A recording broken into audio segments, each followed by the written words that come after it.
প্রথম প্রেম কেন ভোলা যায় না এতদিনে জানা গেল। জীবনে প্রথমবার বিশেষ অনুভূতির অভিজ্ঞতা থাকে প্রথম প্রেমে। সেই ভালোবাসার শিহরণ অন্য কোনো সম্পর্কের সঙ্গে তুলনাহীন।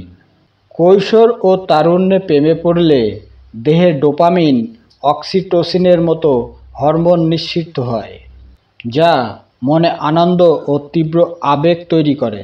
প্রথম প্রেম মানুষকে শৈশবের নির্দিষ্ট সীমারেখা থেকে আলাদা করে বড় হয়ে ওঠার নতুন অনুভূতিতে পৌঁছে দেয়।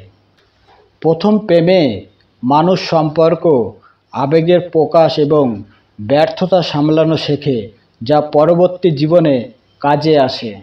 প্রিয় মানুষের এক পলক দেখা, মিষ্টি হাসি বা রাগী চাহনি সবই মনে অম্লান থেকে যায়, যা সহজে যাওয়া যায় না।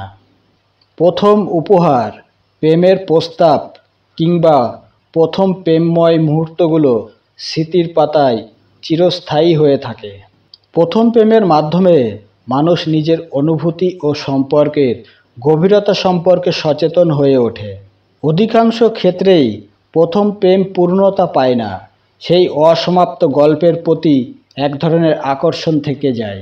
পরবর্তীতে বহু সম্পর্ক এলেও প্রথম প্রেমের অনুভূতির মতো প্রগাঢ়তা আর কখনো পাওয়া যায় না। প্রথম প্রেম ব্যর্থ হলেও সেই অভিজ্ঞতা নতুন সম্পর্ককে সুন্দর করতে সাহায্য করে।